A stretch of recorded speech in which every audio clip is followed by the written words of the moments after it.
เอาให้น้องซาลีฮับเลยก็ได้เอาทั้งหมด1,200,000พี่น้องเนาะเพราะว่าที่เรือนั่นก็เพิ่นให้เบ้ากูเนาะก็คือให้เพิ่นก็ให้น้องซาลีก็1,200,000เนาะพี่น้องเนาะแต่ที่เรือก็เพิ่นให้เบ้ากูพอได้ซื้อน้ำมกน้ำมันแล้วก็ซื้อยาพี่น้องเนาะเพิ่นให้ซื้อน้ำมันแล้วก็ซื้อยานั่นแหละพี่น้องเพราะเบ้ากูก็บ่สบายพี่น้องเนาะเป็นเกิดอุบัติเหตุอะไรง่ายๆเนาะพี่น้องเนาะก็เมื่อจังนี้ก็คงสิไปย่างไฟเลยไปเขาไฟไปถือผ้าได้วันนี้ ขอดลูกเลยวันนี้อยู่กำเนาะคือเนาะอยู่กำนอนทางบ้านเฮาเลยวันนี้โดยก็ข คือ อขอบใจพอยเจ็กอยู่ต่างประเทศเด้อที่โอนเงินให้เบาโกมอบเงินก็ขอขอบใจหลายๆเด้อขอให้สุขภาพแข็งแรงความเจ็บอย่าใดความไข้อย่าสุมีขอให้ร่ำให้รวยให้โชคให้มานปรารถนาสิ่งใดขอให้ได้สิ่งนั้นสมกันปรารถนาด้วย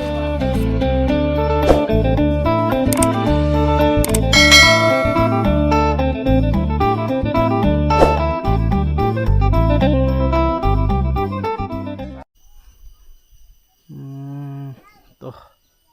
น้องเลยเปิดภาพมาอีกต่อจากอีพีที่แล้วนะพี่น้องเนาะมาเบิ่งเขาเจ้าขุดก็คือขุดระบายน้ำฝนเนาะพี่น้องนะระบายน้ำฝนเพราะบ่อยากให้เวลาฝนมากก็น้ำจะไหลตามนี่เนาะพี่น้องเนาะ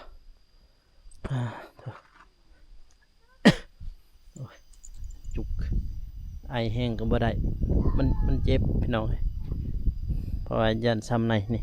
ผู้เพิ่นขุดตามนี่แหละนี่ก็ยังบ่ทันได้ดอกซ้ำนี่พี่น้องต้องได้ขุดออกอีกประมาณ50 เซนพุ่นน่ะขุดลึกๆให้มันใหญ่เพราะว่าถ้าบ่ใหญ่คือฝนมากอะซ้ำนี่ทมหมดเลยนี่ซ้ำนี่กีดินตันทมหมดเลยก็ต่อนี่ต่อพวกใหญ่นี่พี่มาเบิ่งห้างนี่พี่น้องเมื่อวานนี่พี่มาเบิ่งนี่แล้วก็ลงหลุม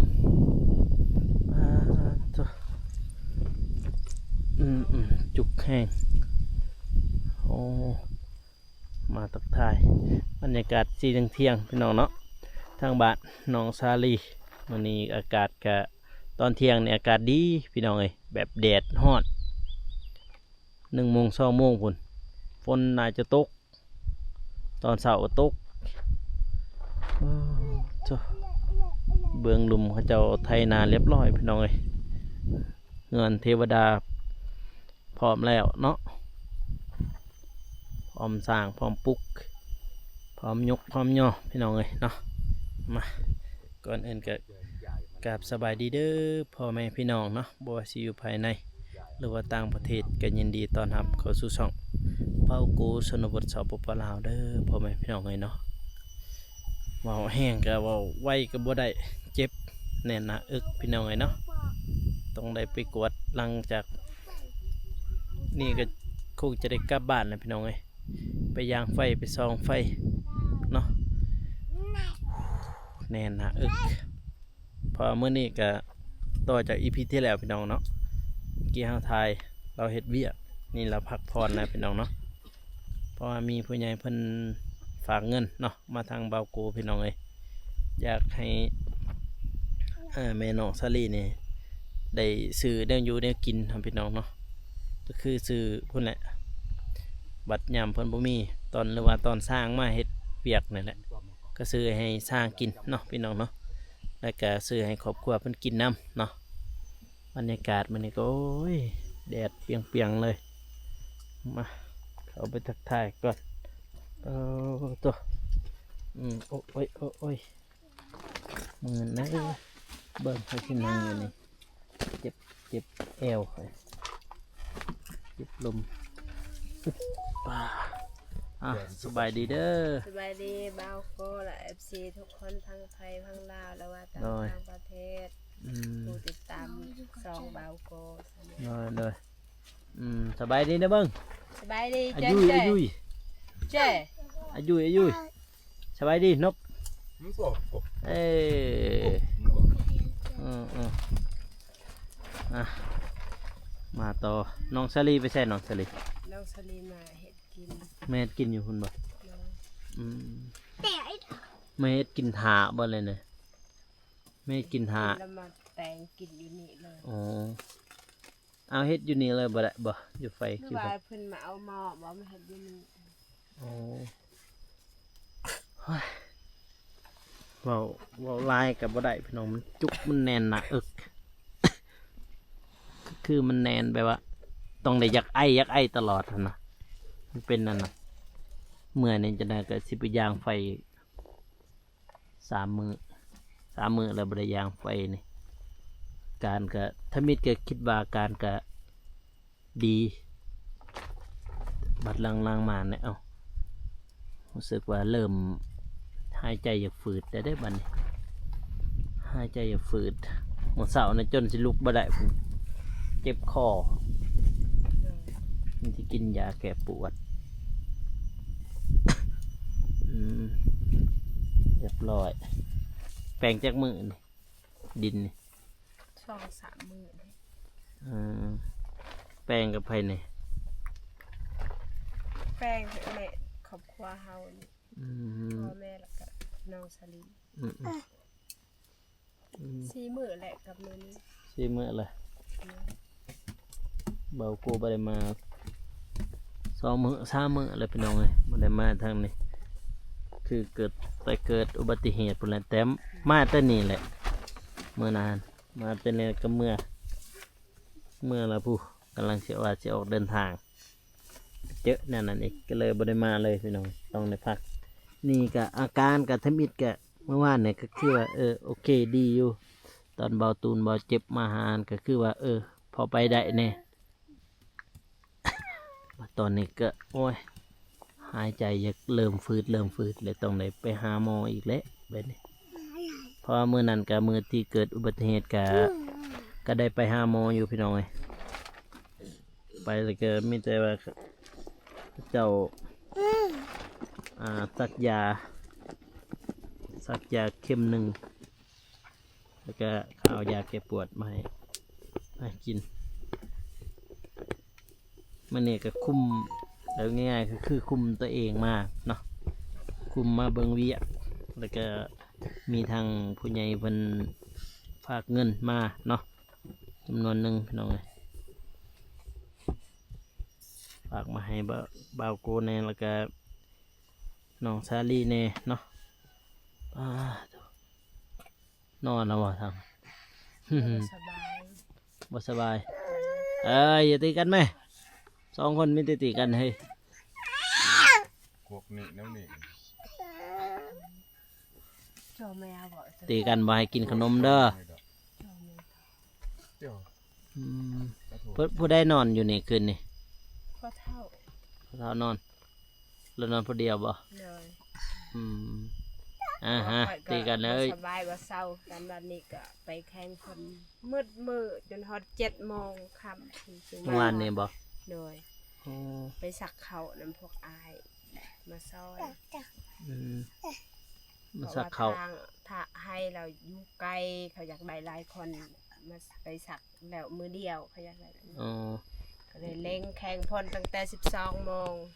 กินข้าวแล้วแล้วออกเลยบริพักแข่งพลเลยจนฮอด7 โมงมาฮอดบ้าน ย่างบ่เลยขี่จักร ขี่รถ ตอก ตอกกับรถซิง อ๋อ 2 คัน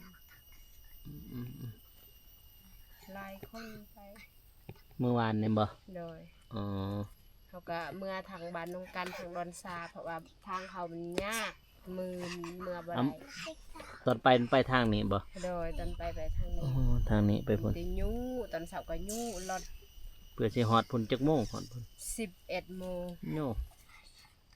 แล้วบ่มันนี่แล้วบ่ แล้วแต่วันนี้แนวหลายคน อ๋อ 16 คน บางคน โดย แบบซักเอาหันบ่ โดย อ๋อเคยเห็นเขาเจ้าซักอยู่พี่น้องเลยซักเข่า Cuộc Hết sạc hay. sạc. ผู้ ค่อย ก่อน เจ็บแค่นเอาขุดดินอยู่นี่แต่ว่าบัดไปสักหันก็บ่มีคนสักตัวเองแหละเป็นคนสักนํเขา คิดว่ามีแถวไกลๆนี่สักซอย เคยสักได้ซอยได้เคยได้ประมาณบางคนก็คืบหนึงเนาะห่างเนาะแม่นบ่ โดย ถ้าสักบางคนก็กว่าคืบหนึงอีก เพิ่นซ้ำซอก บางคน เคย ตามใจสมัคร เอาดาว หรือว่าตามเขาบอกบ่ตามเจ้าของให้หันบอก ตามเจ้าของให้อยากได้เขาก็บอกเขาสักให้พี่นะ หรือว่าอยากได้ที่อยากได้ เนื้อ ห่างๆนั่นน่ะ ห่างเขาก็สักห้างเขาอยากได้ที่เขาสักที่ อืม เอาไว้ให้ อย่าให้เอ้ยโอ้ยเอาไอ้ลี่ โอ้บนนงหงาย มีแต่พ่อเฒ่าบ่นอนอยู่นี่เมื่อคืนนี่ โดย พ่อเฒ่าฟันเห็นยังในเมื่อคืนเนี่ยฟันเห็นยัง พันนี่ยัง มันได้ฟันยัง บ่ได้พันยังบ่ตัวบ่อัน นอนผู้เดียวบ่ ผู้เดียว เออนอนผู้เดียวเลย คัน พี่น้อง มีคนผูกขานี่แล้วเลย อืมอืม บ่มีไผดอกมะขาม หักใจหยานขึ้นเลยนะ ยาแตะพีอ้ำมันนะ ยานไปที่อำ ยังอยู่ป่าอยู่นี่นี่ยานแตะพีอ้ำพี่น้องไงเนาะ แจ้ ให้นิดหน่อยไปเอาหมอบ่หมอมาข้างต้มน้ โดย ำน้องเซรีไปเอาหมอแล้วบ่หรือว่าเป็ดกินอยู่มัน เที่ยงก็มี บ่อย ให้ดิ พูด มีบ่หมอ มีเที่ยงหม้อเพิ่นเปล่า อ๋อเพิ่นเสร็จยังกิน เพราะว่าเขาประกาศปะอยู่นี่นะยันเสีย ปะจักอันนึงพ่อเฒ่าก็นอนอยู่นี่เขาบ่ว่าสิมาหลักคนหมอคนหยังปะจักอันนึง อยู่นี่คือหลักเลยเขาเห็นไปปะหยังเขาก็หลักหลักไปเบิด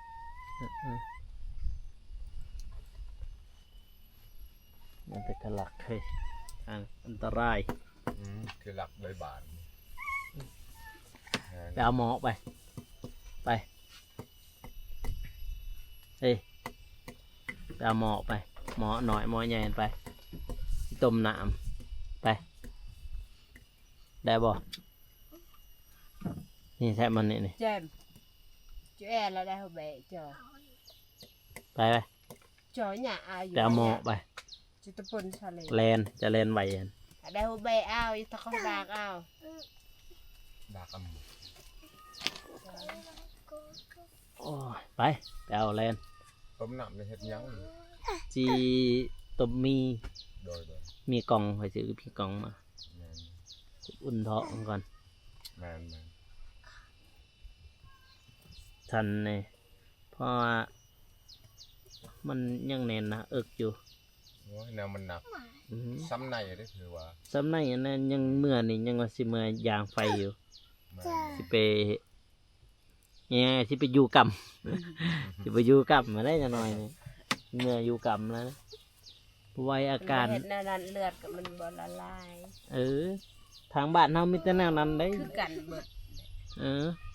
เดี๋ยวไปโอเอะได้กับตัวซ้ำในอะ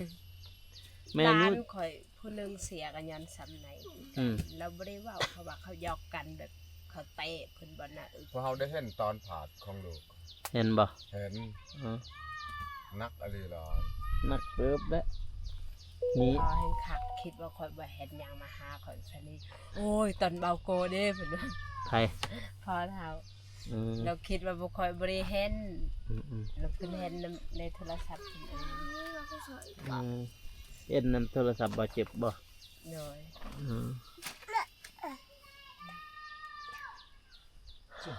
ว่าตรงยางไฟในมือบ่ทำอิดคิดว่า มือทำอิดทันคือยังคือไปได้อยู่สักยายยังก็ยังบ่ทันมือที่สองหัน มันยังฮ้อน มือที่สองหันมาเนี่ยคือมือที่สองบ่าวเจ็บกับบ่าวตูนมาหาเต็งว่าโอเคสิไปนำกันได้บัดหวยมือที่สามมาแล้ว คือว่าบ่อยากอันนี้ได้ปลอดภัยแล้วเด้มือที่สี่มือนี้นี่แหละหนัก อยากว่าหนักเลยได้พี่น้องเลย เอาว่าซะ อยากว่าหนักแล้วบ่าวโกนเมื่อนี้ยังว่าสิเมื่อยางไฟอยู่กินโทรหาเขาพ่อกับแม่พ่อแม่เราไปนาคนจำเราไปนาเราไปอันไหนไป ปลูกกาแฟครับมีสวนว้ายกับซูซี่บ่แม่นหยังนึกก็คือง่ายๆก็คือเองคิดว่าไปได้อะไรพี่น้องเอ้ยไปได้ก็เลยมาเอาเงินมาให้เจ้าซะเอาเงินที่ผู้ใหญ่เพิ่นฝากมาเนาะ โดย โดย มาซื้อในอยู่ในกินนี่แหละซื้อในอยู่ในกินบางทีน้องสลีปเฮ็ดกินอยู่พุ่นเลยจ้ะ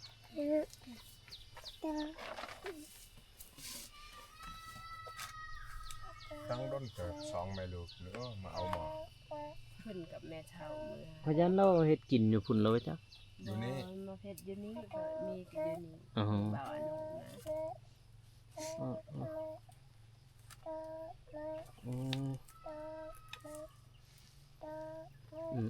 มีแต่ซ้ำนี้บ่มีจ้ะนี่ โดย อ๋อมีแต่4-5ห่อพี่น้อยจังไหนเนาะบัดนี้อันแรกว่าสิโทรหาบ่าวน้องบ่จะพอดีเลยสิเอาเบอร์จากกาแฟจะลืมเอาใส่โทรศัพท์แต่ว่าเนาะ ข่อยบ่ เออ โดย พอมีเวียกมีงานจะได้โทรหามันจะ อยู่นี่เด้อลูก มายื่นหนึ่งเอ้ยไปดีกัน แคร์แตะแคร์คิดในใดไล่ทิพย์อาย นั่งผู้เดียว บ่ให้อายอยู่เที่ยงบ่ให้นอน เอ้ยมานี่ไว้ คันผิดใจนั่นน่ะ มานี่ไว้โอ้ยโอ้ยตกพิลึกพิโลเมื่อคืนนี่ฝนตกบ่เสาทางนี้ ตก ตกบ่ บ่แห้ง หักบ่แห้งกันได้ ตอนเสาร์นี่ได้ตกบ่ เป็นสาวบ่บ่ บ่ บ่ โอ้ยทางบ้านคอยฝนตกตอนเสาร์นี่กูเศร้าเลยแล้วทางนั้นเอ้ย ตีกันนะเฮ้ย กันเด้อพวกนี้ต้องดื้อเรียเราโอ้ อุ้มคนหนึงมานี่บ้างอุ้มเสื้อดำมันมานี่บ้าง อย่าจะสบายดีสบายดีบ่าวโกย มาแม่ เดี๋ยวอย่าอามแพงเดี๋ยวอย่าไม่แพงเยอะเลยเยอะไม่หักเลยแม่ เบาโกจับเลยนะ จับเลยได้จังหน่อยนี่ ดื้อจับเลยบ่จง จับเอาเมื่อพุ่นได้จังหน่อยนี่ เอาเมื่อบ้านเลย เออ พวกนี้ต้องบ่อย่าง เอ้ย ถึกอีหยัง สิให้แหละ น้องสาลีกับบัทันมาพี่น้องเนาะป้าคนนึงกับบัทันได้มาบรรยากาศทางนี้ก็คืออยู่นี่ก็เอาคือกันเนี่ยพี่น้องเอามาคนนึงยังไงรองามถือกันบัดนี้คุณน่ะ ยามบันทึกกันยามหายกันในตีกันเลยสองคน โอ้ยคือท่าแท้ที่ยังปลาลำนัดตัว ได้ เอาขนาดเลยพี่น้องเลยบาดนี้ อันเอ็มก็จับด้วย สัมพ่อว่า คือบ่ซับเลยบักม่วง กันเจว ตัวแจน จุกบัด มาไม่อยู่อาเตีย โอบัดกระหอด ซาเราบอลไป เล็กน้อยมา ขยัน นี่วันนี้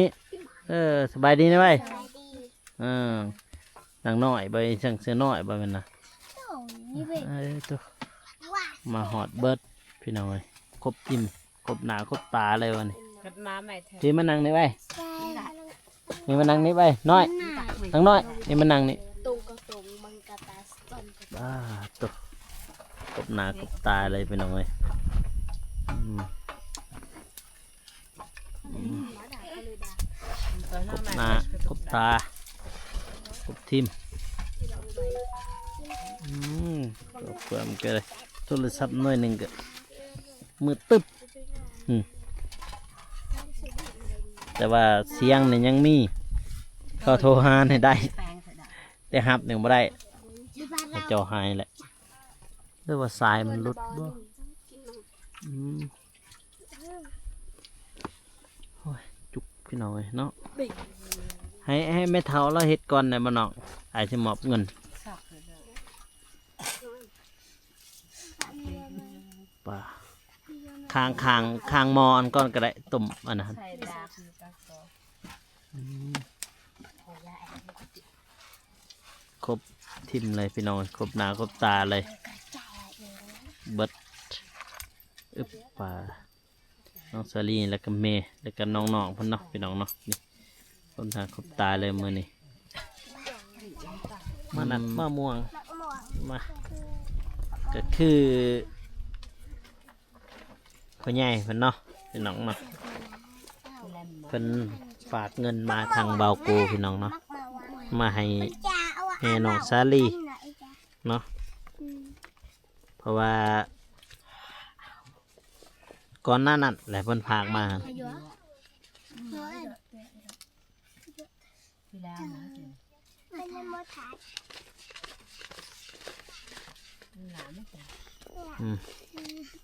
มันฝากทางเบาโกวันนี้เบาโกก็เกิดอุบัติเหตุเนาะพี่น้องเนาะก็เลยบ่ได้มาหาเพิ่นเนาะ โดย มามื้อนี้จึงได้มาพี่น้องเอ้ยรักษาในเพราะว่าก็ตอนนี้ก็อาการก็บ่ทันได้ดีปานใดเนาะก็เลยมาก่อนเพราะว่าอยากให้มาให้เงินก่อนเนาะพี่น้องเนาะทางน้องสาลีกับแม่เพิ่นพอได้ซื้อแนวอยู่แนวกินเนาะ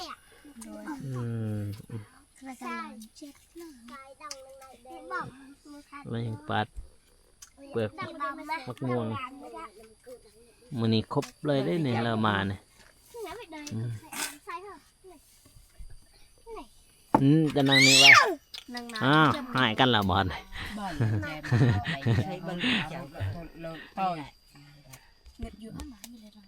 อย่าตีเอ้ย เดินมัดงอย หายกันเลยตีย่ำบ่หายเลยนั่งน้ำกันหน่อยมาบัดนี้เบ้งซื้อเราซื้อจากไหนเนาะผู้ฝากมานะผู้เป็นเลือดนะอ๋อเขาเจ๊กขึ้นเนาะไพ่เราจะหับบัดนี้น้องสลีบ่เอาน้องสลีหับก็ได้มาก็คือ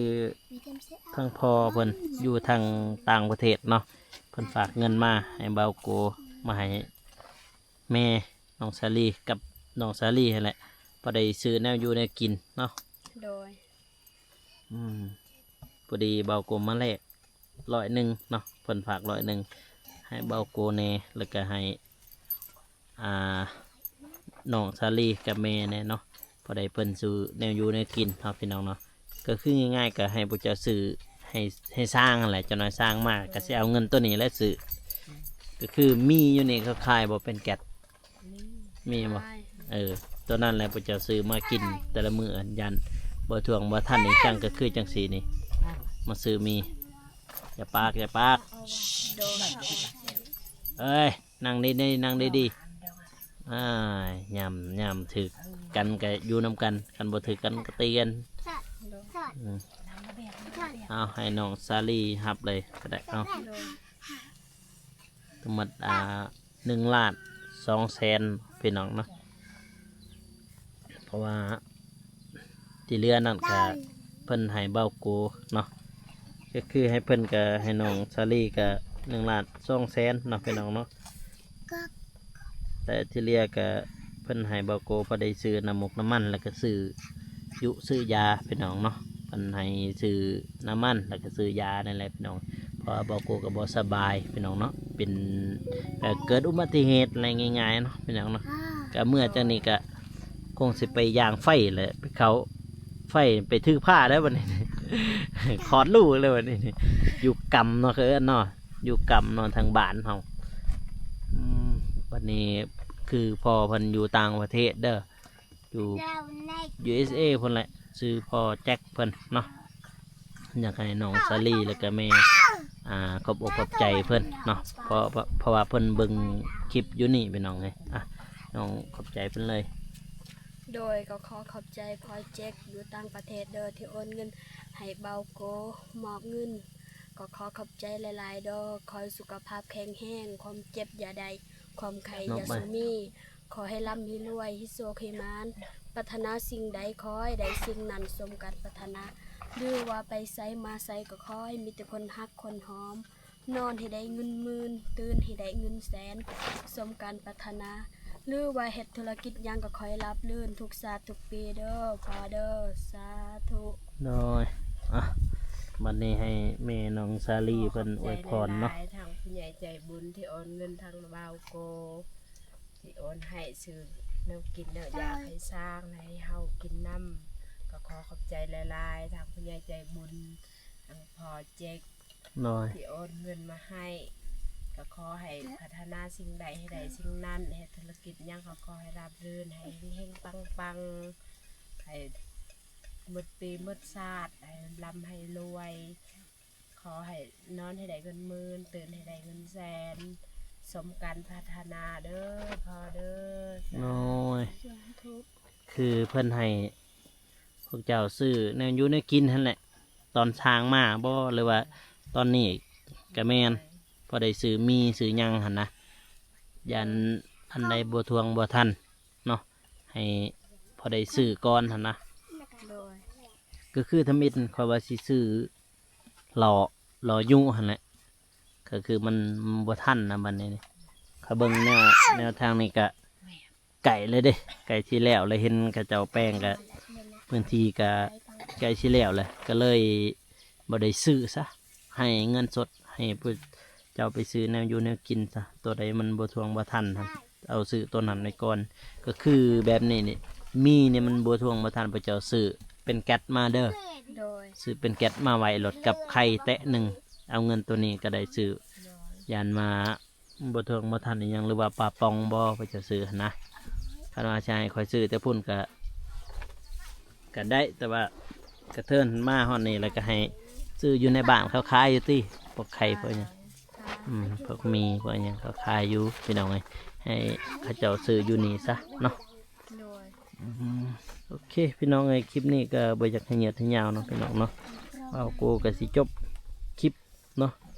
ไปอยู่ที่นี่เลยพี่น้องเอ้ยเบิ่ง เดี๋ยวไปจบคลิปก่อนทางนอกเด้อพี่อะไรพี่น้องเอ้ยบรรยากาศทางบ้านน้องสาลีเราก็อยู่กระตุบน้อยๆจังสีเลยเนาะก่อนสีได้เฮือนจานทุกคนต้องผ่านกระตุบน้อยๆแบบนี้เนาะพี่น้องเนาะโอเคคลิปนี้ก็อย่าลืมฝากกดไลค์กดติดตามเด้อพ่อแม่พี่น้องเนาะจากนั้นก็ขออวยพรให้พ่อแจ็คเพิ่นที่อยู่ต่างประเทศเนาะจงมีแต่ความสุขความเจริญเนาะปรารถนาสิ่งใดก็ขอให้ได้สิ่งนั้นเนาะให้ได้ดังสมปรารถนาเนาะนอนรับก็ได้เงินหมื่นตื่นขึ้นมาให้ได้แก้วมณีโคตรเนาะขอให้พออยู่ดีอายุมันขวัญยืนเนาะบ่เจ็บบ่ไข้เนาะปรารถนาสิ่งใดก็ขอให้ได้สิ่งนั้นหรือว่าลำรวยเนาะอ่ะสำหรับคลิปนี้บ่าวโคจบคลิปไปเพียงเท่านี้เด้อพ่อแม่พี่น้องเนาะสำหรับคลิปนี้ขอกล่าวเข้ามาสบายดีพี่น้องเอ้ยแล้วเจอกัน EP หน้าเนาะบ๊ายบาย